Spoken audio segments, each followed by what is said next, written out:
My name is Serena Calloway. I am 29 years old.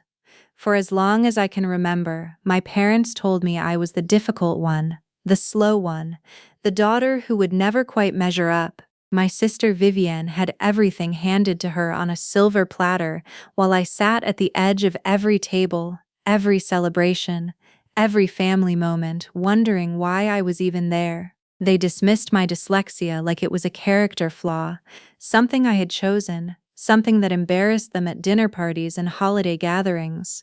Vivienne collected academic awards and praise the way most people collect memories, effortlessly and in abundance.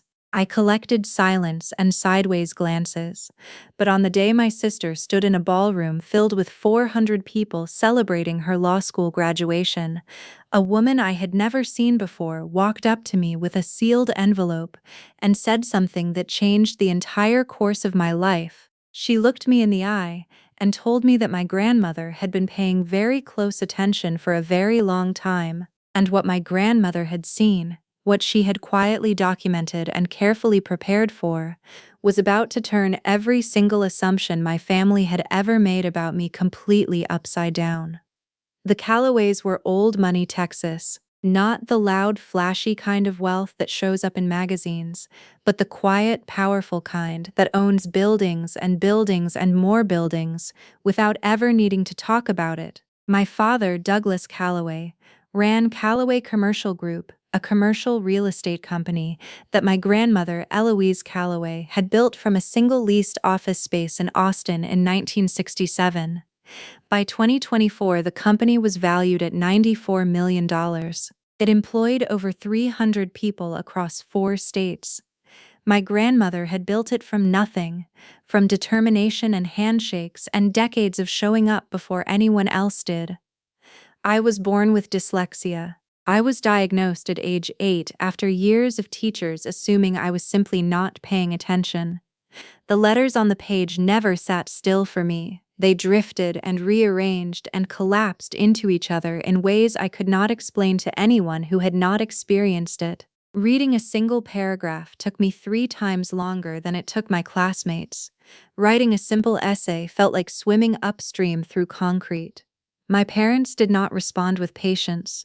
They responded with shame. When I was 13, they hired private tutors for Vivienne. They enrolled her in advanced placement courses, debate club coaching, SAT prep sessions with an instructor who charged $350 an hour. When I asked whether there was someone who could help me with reading, my mother, Catherine, looked up from her phone with an expression that I will never forget. She sighed in that long, slow way people do when they are trying to communicate disappointment without actually saying anything. She told me they had already spent so much money on specialists, and that at a certain point a person simply had to accept their limitations. I was 13 years old. I believed her, and that belief sat inside me like a stone for the next 16 years. So I adapted on my own. Audiobooks became my closest companions. I taught myself to take notes using diagrams and visual maps and color-coded systems that helped me process and retain information in ways that traditional reading simply could not deliver. I became fluent in patterns, in systems, in the way things connected to each other underneath the surface where most people never thought to look. And every Sunday afternoon, without fail, I would drive to my grandmother Eloise's home in the hill country outside Austin, where she would sit with me on the back porch for hours. She never handed me a textbook. She never made me feel slow. Instead, she told me stories. She explained business concepts through metaphors. She drew diagrams on napkins. She showed me old contracts from the company's earliest days and walked me through them not as legal documents, but as living systems full of relationships and intentions and hidden structures. She told me once while we sat watching the sun go down over the cedar trees that I read slower than most people, but that I saw things others missed. She said that was not a disability. She said that was a different kind of intelligence. At the time, I smiled and nodded and did not fully understand what she meant. It would take years and one extraordinary day in a boardroom to show me she had been exactly right. But first, I had to survive another 16 years of being the Calloway family secret. Christmas of 2019. 22 relatives crowded around the long dining table in my parents' home in River Oaks, Houston. The tree was enormous and perfectly decorated. The food had been catered. The entire evening was orchestrated like a performance, which in the Calloway family it always was. My father stood at the head of the table and raised his glass and waited for the room to go quiet the way he always did before making an announcement. He said he had some wonderful news to share. He said that Vivienne had been accepted to Georgetown Law School on a full merit scholarship. He said she had earned the highest LSAT score in the history of her undergraduate institution. He said that she represented everything the Calloway family stood for, and that she was going to carry the family name into a future beyond anything any of them could imagine. The room erupted. My aunts cried. My uncles slapped Vivienne on the back. My grandmother, seated at the far end of the table, watched quietly with an expression I did not know how to read at the time. Then my father looked down the table toward me. The warmth in his voice disappeared like someone had reached over and turned a dial. He said that Serena was also joining us this year. A few people laughed, soft, uncertain laughter, the kind that fills the space where something kinder should have been. Vivienne did not defend me. She smiled along with the rest of them. I stared at my plate, the mashed potatoes blurred. I refused to cry at that table. I had refused to cry at that table for many years by then. Under the tablecloth, a hand found mine. Thin, papery fingers with a firm grip. My grandmother. She did not speak. She simply held my hand for a moment, her thumb pressing gently across my knuckles, and when I looked up at her, she was watching my father with an expression that was not warm at all. 3 months after that Christmas, she called me and asked me to come visit her at the house. She said she had something important she needed to show me. I did not know it then, but that quiet dinner table moment, that small cruelty in front of 20 witnesses, had set something in motion that would take 5 years to fully arrive. After graduating from the University of Texas at San Antonio in 2021, not an elite school, not the school my parents had wanted for me, I applied to work at Callaway Commercial Group. I wanted to prove something. I wanted a chance to contribute to something that had my grandmother's name on it. My father agreed to bring me on as an administrative coordinator. My salary was $44,000 a year. That same quarter, Vivienne joined the company as senior legal director. Her salary was $290,000 plus a bonus structure that could double it. My job was scheduling, filing, preparing meeting rooms, and making sure the executive floor always had fresh coffee. I was not invited to a single strategy meeting. I was not copied on a single contract. Executives walked past my desk every day for 2 years without learning my name, but I watched, and I listened, and I discovered something important about myself during those long hours in that administrative role. The skill I had developed to survive my dyslexia, the ability to think visually, to map relationships, to trace patterns through complex systems, had become something far more useful than I had ever realized. When executives discussed deals in the hallway, I would sketch out the structure of the transaction on a notepad, who owed what to whom, where the money flowed, what the risks were. I was not doing it to impress anyone. I was doing it because it was the only way my brain knew how to process what it was hearing.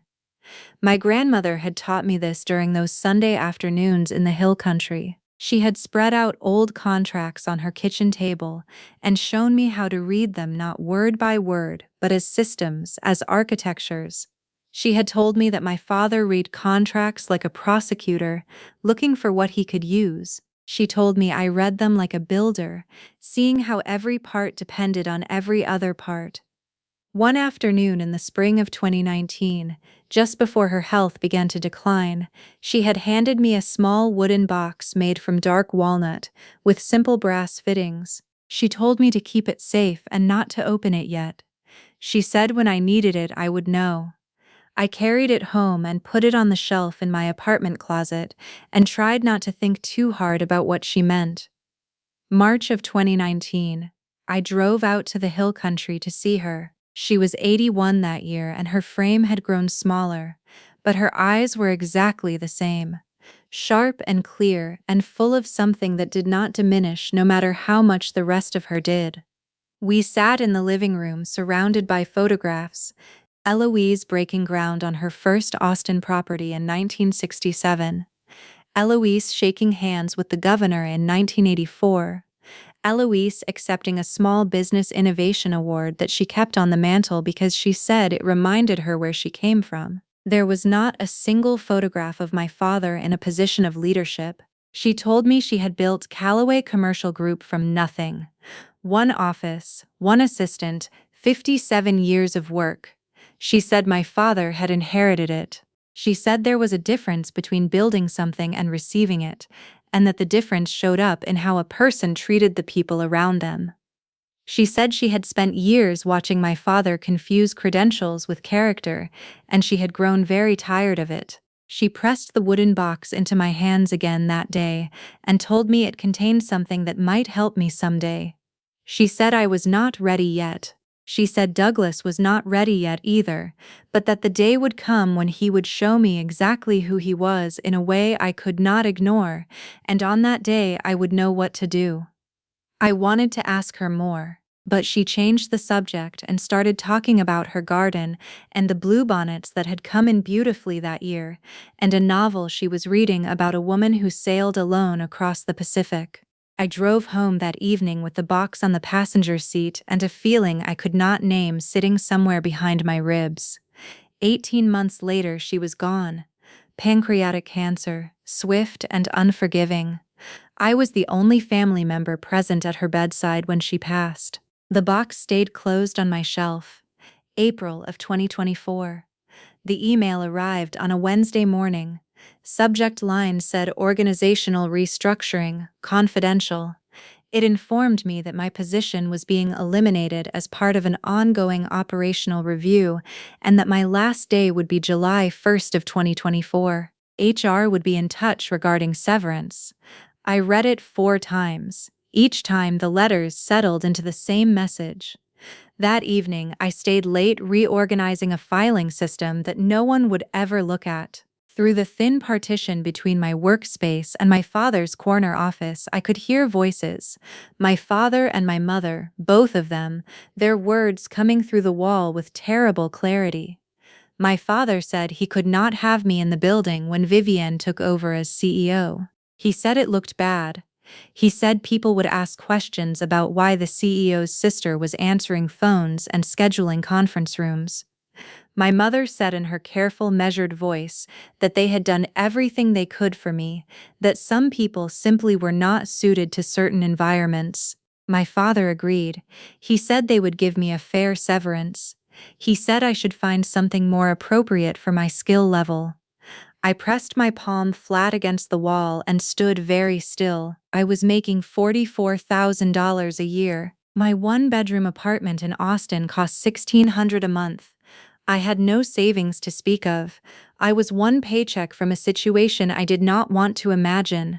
But the salary was not what made my chest feel hollow. It was the understanding settling into my bones that if I let this happen, if I walked out that door and cashed that severance check and quietly disappeared, I would be agreeing with every single thing they had ever said about me. Not because it was true, but because I had never been given the space to prove otherwise. Vivienne's graduation celebration was the following week. I wondered what other announcements my father had planned for the evening. May 20th of 2024.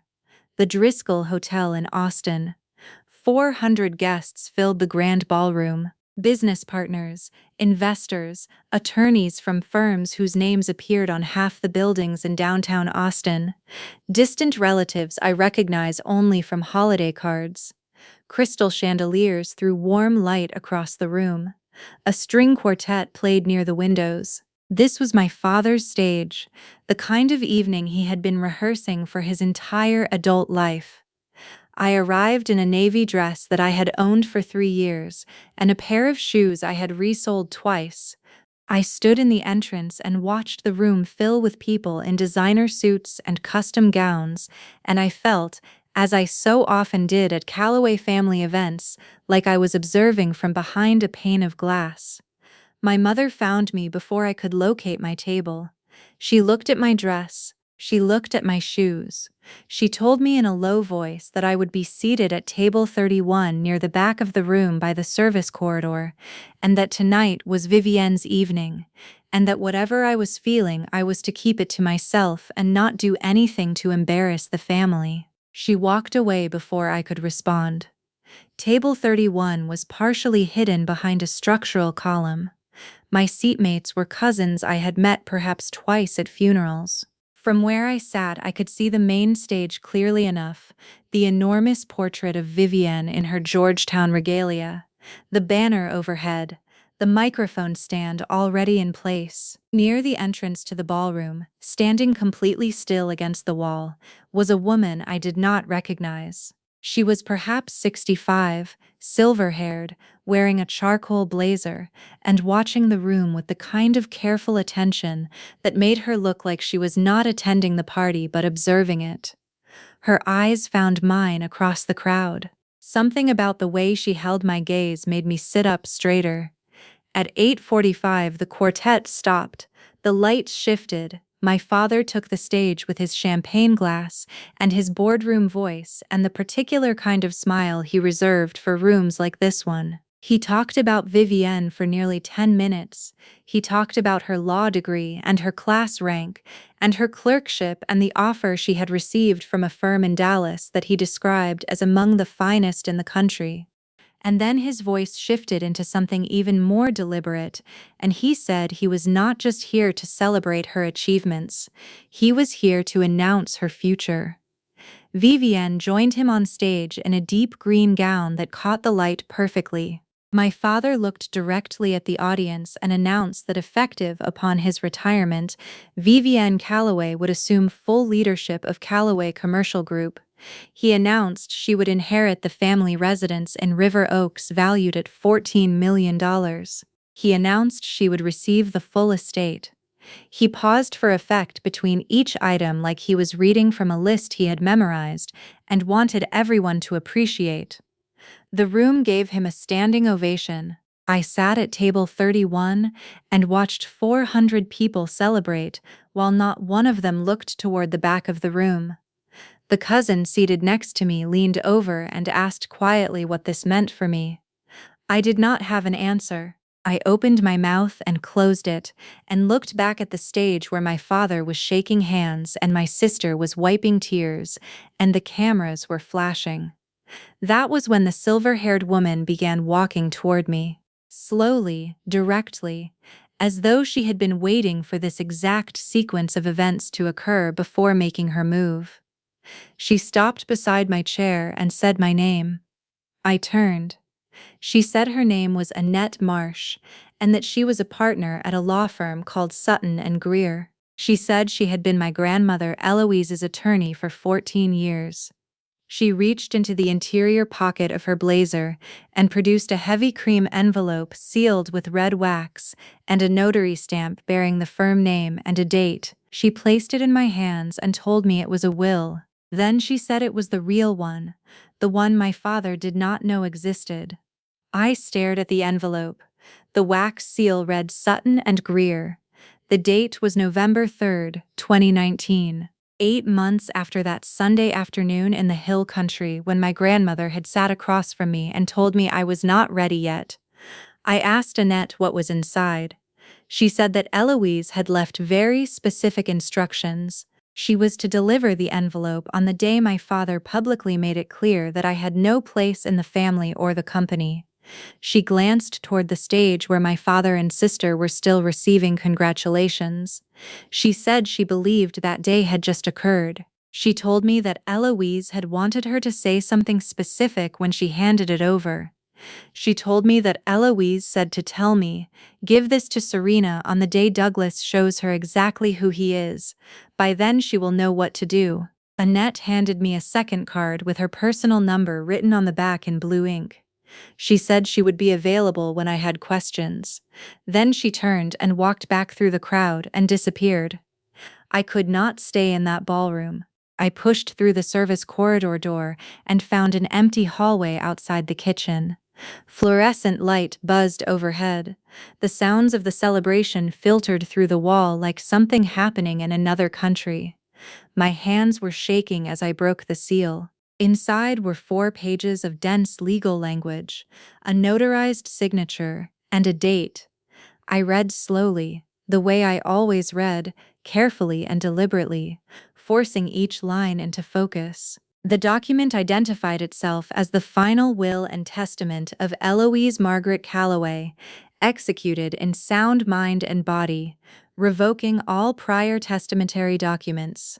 And then I found the paragraph that changed everything. To my granddaughter, Serena Ann Calloway, I bequeath 51% of my shares in Callaway Commercial Group LLC, currently valued at approximately $48 million, along with all voting rights associated therewith. I read that sentence 5 times. 51%. Controlling interest. The document continued. This bequest is made with full knowledge of my son Douglas and his treatment of Serena. She has been excluded, dismissed, and denied opportunity not due to any lack of ability, but due to a failure of imagination and a surplus of pride on the part of those who should have supported her. Serena is not slow. Serena was abandoned, and I will not permit my son's prejudice to shape the future of what I built. A sound escaped me that I had not intended, something between a breath and a sob. She had seen all of it, and she had written it down. The document included a condition. To activate the bequest, I was required to formally request an emergency board meeting within 72 hours of receiving this document. Failure to act within that window would render this will null and void, and revert all assets to the 2016 testament. 72 hours. The deadline would fall at 8:45 in the evening on May 23rd. I leaned against the wall with the document pressed to my chest and thought about my grandmother sitting at her kitchen table in the hill country, with a view of the cedar trees, writing this, planning this, trusting that I would be ready when the moment came. Annette Marsh was waiting near the coat room when I came back through the corridor. She looked at my face and said she assumed I had read it. I said yes. I asked about the 72-hour clause.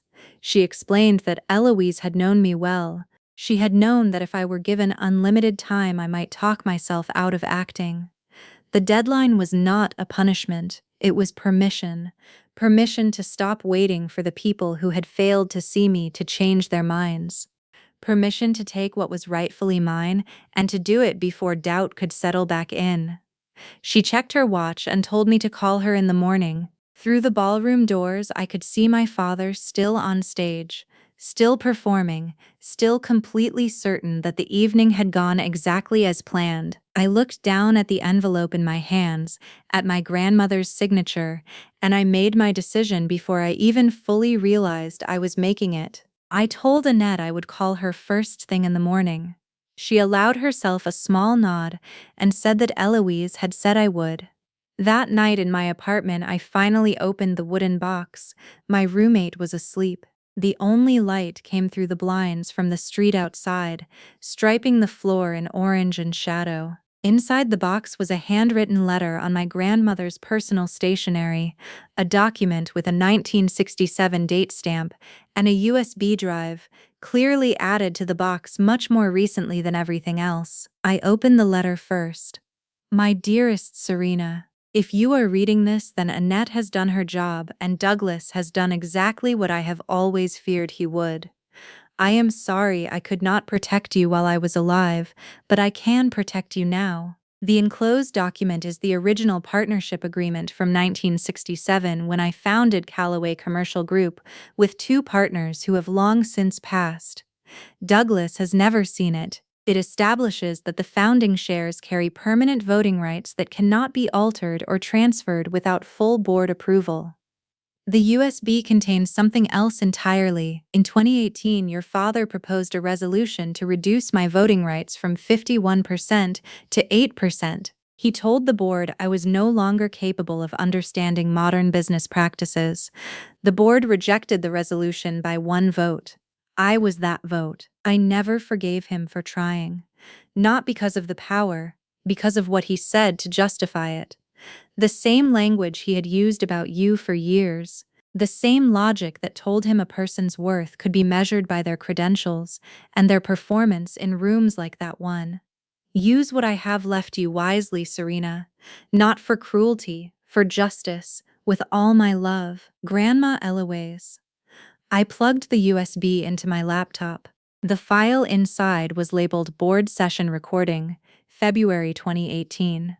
Audio file. I pressed play and listened to my father's voice explaining to 12 board members why his 80-year-old mother, the woman who had built everything they were sitting in, was no longer competent to hold her own shares. May 21st. I called Margaret Aldridge at 8:15 in the morning. Margaret was 74 years old, a former real estate developer who had been on the Callaway Commercial Group board for 31 years. My grandmother had spoken of her often during those Sunday afternoons. She answered on the second ring and said my name like she had been expecting me to call eventually. She had known about the will for 3 years. My grandmother had told her before she passed. She said she had been waiting to see whether I would have the courage to use it. I told her I was requesting an emergency board meeting. I told her I needed her support. She told me she would do better than that.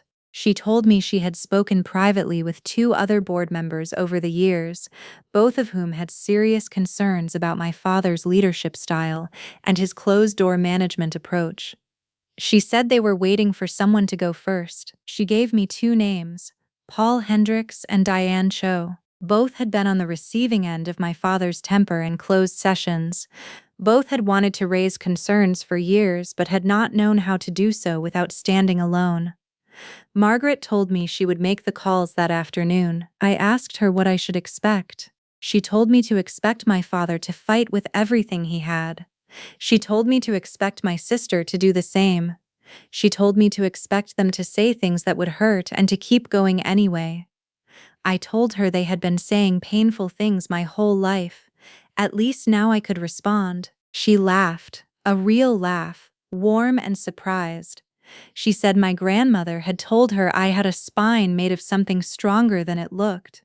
She said she was beginning to understand what Eloise had meant. By that evening, the petition for an emergency board meeting had been filed. Date, May 23rd, 2024. Time, 10 in the morning.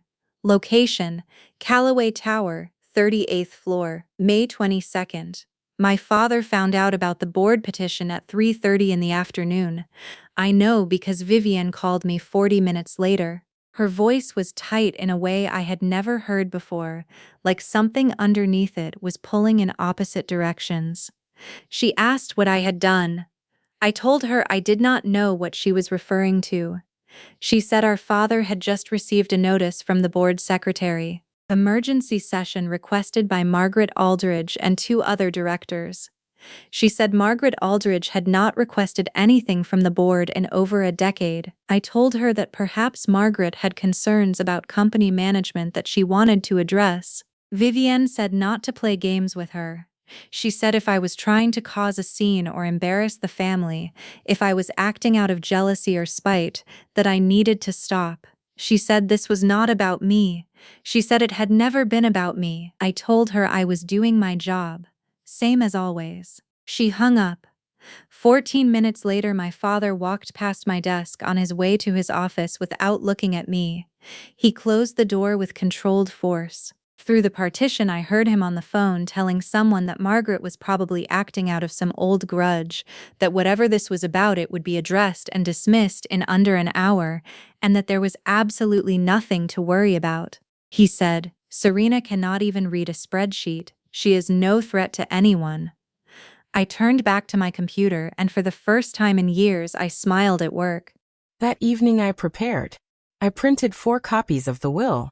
I transferred the 2018 board recording onto my phone as a backup.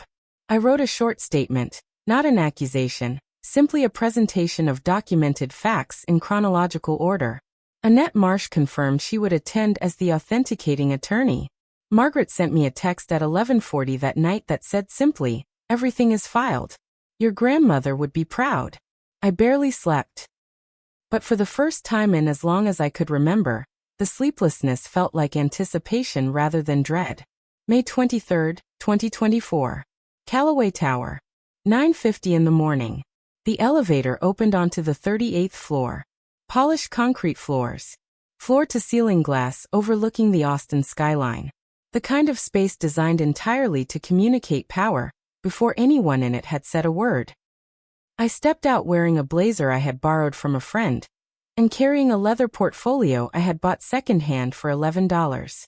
The security coordinator at the boardroom door checked his screen, and told me I was not on the authorized attendee list. I said I was a Callaway Commercial Group employee, and that I had information to present to the board that was relevant to the session. He told me the meeting was restricted. That was when Vivian appeared behind me. She looked the way she always looked in professional settings. Impeccable. Authoritative. Like someone whose presence in a boardroom was so natural as to be unremarkable. She looked at me and then looked at the security coordinator, and asked what was happening. I told her I had information to present to the board. She laughed. It was a short, precise sound designed to communicate that the situation did not merit serious concern. She said I worked in administrative support. She said I did not have standing to address the board on any business matter. Before I could respond, my father appeared at the end of the corridor with two senior executives at his sides. He looked at me the way he had looked at me my entire life. Like a problem he had already solved that had somehow come back. He told me to return to my desk. He said this did not concern me. Then from inside the boardroom came a voice that stopped him completely. Margaret Aldridge appeared in the doorway. She was 74 years old with silver hair, and the kind of posture that came from decades of never once shrinking in a room. She said that I did have standing. She said she had invited me. She said I had every right to address the board. My father looked at Margaret. His jaw tightened. He looked at me. He said fine. He said to let me speak, and they would all see how long it took before I embarrassed myself. The boardroom was an oval table of dark wood with 12 leather chairs and portraits of past leadership on the walls. My grandmother Eloise's portrait hung directly above the fireplace at the far end of the room. Her painted eyes looked out across the table with an expression I recognized from those Sunday afternoons. Patient. Watchful. Waiting to see what would happen next. Annette Marsh sat in the corner with her briefcase. She met my eyes and gave a small nod. The board chairman, Thomas Rayburn, a man in his late 60s who had known my grandmother for decades, called the session to order. He said the emergency meeting had been requested by Margaret Aldridge, Paul Hendricks and Diane Cho, and that the floor was Margaret's. Margaret thanked him. She said she would keep her remarks brief. She said she wished to bring to the board's attention a document that had recently come to light, and that materially affected the ownership structure of Callaway Commercial Group. She yielded her time to me. Every person at that table looked at me. Vivian smirked. My father leaned back in his chair, and folded his hands in his lap like a man preparing to be bored. I stood. I opened my portfolio. I said I appreciated the board allowing me to speak, and I asked only that they listen to the evidence before drawing conclusions. My father raised his hand before I finished my second sentence. He stood and buttoned his jacket, and said he wanted to provide context. He said he loved me but that I was not qualified to address the board on any matter of business significance. He said I had spent my career in administrative work. He said I had no legal background, no financial expertise, no strategic training. Vivian added without prompting that I struggled with reading. She said they had tried to support me over the years, but that some limitations could not be overcome regardless of effort. She said this with what appeared from the outside to be genuine sadness. Several board members shifted in their chairs. My father said what they were seeing was a young woman acting out of jealousy and grief, that I had been upset by the announcements at the graduation party, and was looking for a way to process those emotions through disruption. Thomas Rayburn cut him off.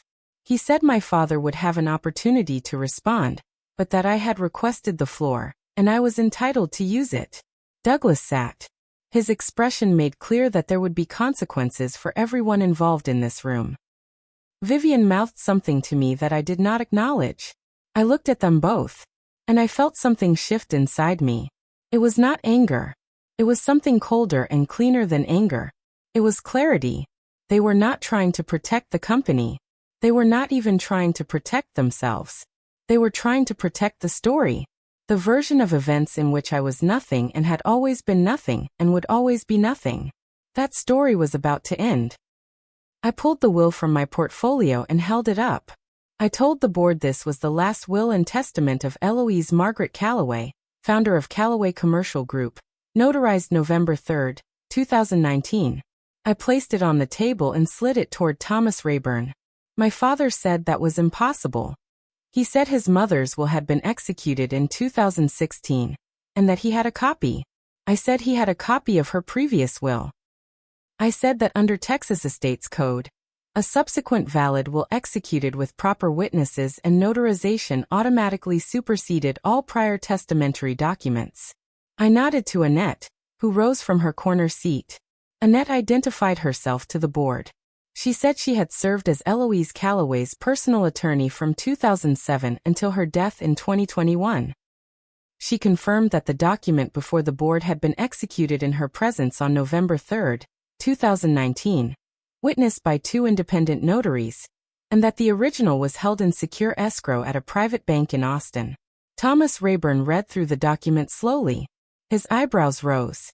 He looked up and said the will bequeathed 51% of Callaway Commercial Group shares to me. Murmurs moved around the table. Vivian said it was a forgery. Her voice was quieter than before. The confidence had left it. Annette said it was not. She said she would advise strongly against making accusations of document fraud without evidence, as the firm's 30-year reputation in Texas estate law spoke for itself, and they were prepared to defend it in any venue Vivian wished to choose. My father slammed his palm flat on the table. He said his mother had been ill. He said she had been manipulated. He said the entire thing was absurd.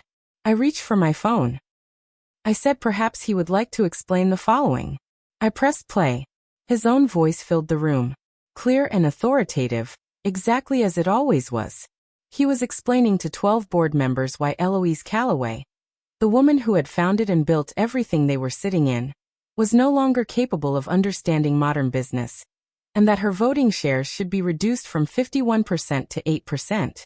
The recording ended. Silence settled over the room like a held breath. I said that recording had been made by my grandmother in her capacity as a shareholder attending that session.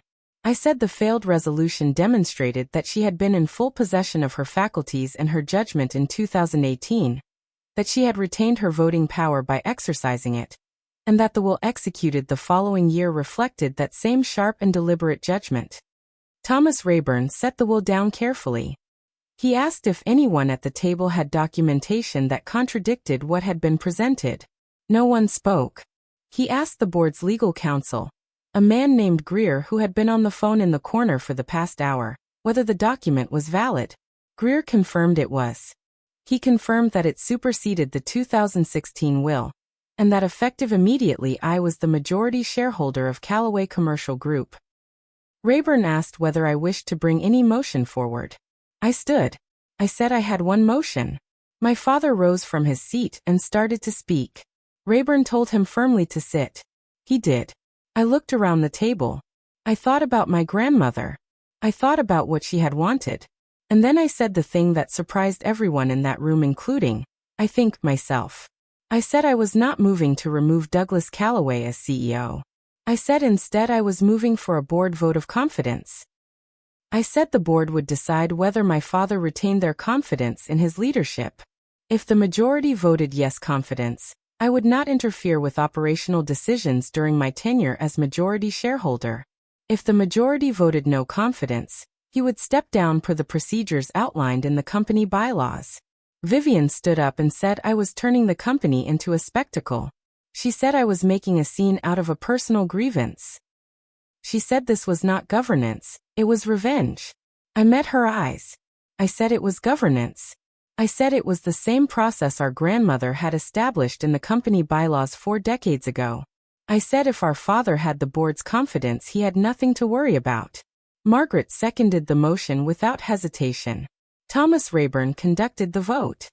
He called for those expressing confidence in Douglas Calloway to raise their hands. 4 hands went up. He called for those expressing no confidence. 7 hands rose. 1 abstention. He counted twice. He set down his pen. He turned to my father and told him that the motion had carried 7-4, and that per Section 11 of the company bylaws he had 30 days to tender his resignation. My father said nothing. He looked at me. Not the way he had looked at me my entire life. Not with dismissal or contempt or that particular brand of condescending patience he reserved for problems he considered beneath him.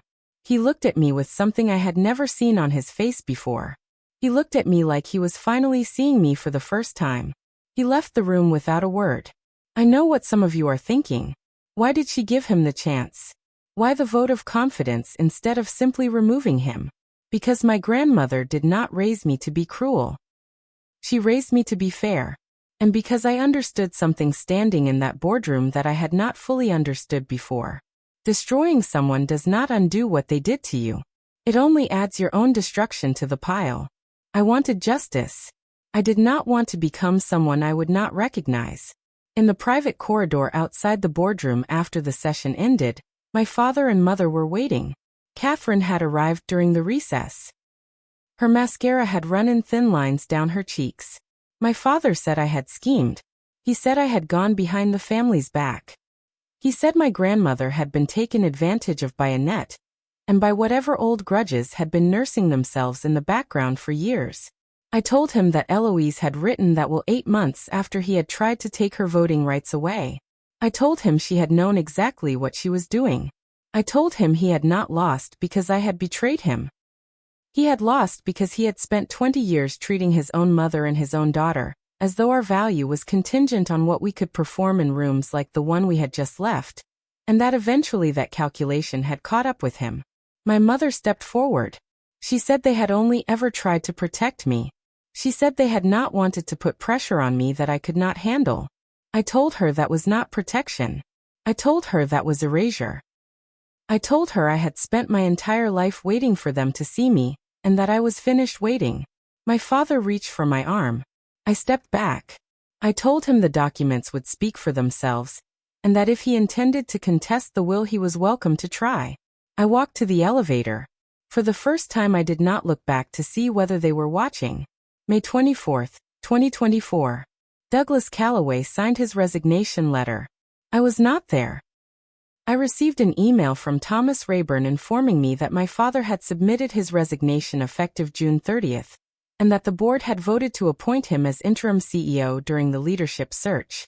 He offered me a formal position as strategic advisor to the board. I forwarded the email to Annette. Her response came within the hour. She said it was a fair offer. She said congratulations. An all-staff email went out the following week. It was professional and measured in the way these things always are. It thanked Douglas Calloway for his years of leadership and wished him well. It announced my name and my new role with the board. My phone buzzed for 3 days. Colleagues who had walked past my desk for 2 years without making eye contact suddenly wanted coffee. Executives who had never learned my name sent warm messages about being inspired. I ignored most of them. But one message I kept. It was from a woman named Patricia Garza who had joined Callaway Commercial Group in 1989 as a leasing coordinator, and had worked there ever since. She wrote that Eloise had talked about me all the time. She said that Eloise had told her once that I saw the shape of things when other people only saw the surface, and that she had never understood what that meant until the day of the board meeting.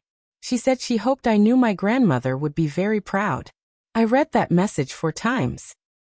Some things you need to read more than once. The story became public about 2 weeks later. Real estate trade publications in Texas picked it up first. A founder's granddaughter, a secret will, a controlling stake. The details were carefully protected by corporate privacy statutes, but anyone in Austin commercial real estate knew exactly whose name was at the center of it. 2 of the company's major investment partners requested meetings specifically with me. Not with the interim CEO. Not with the board. With me. After hour-long conversations with both of them, I confirmed that the partnerships would continue.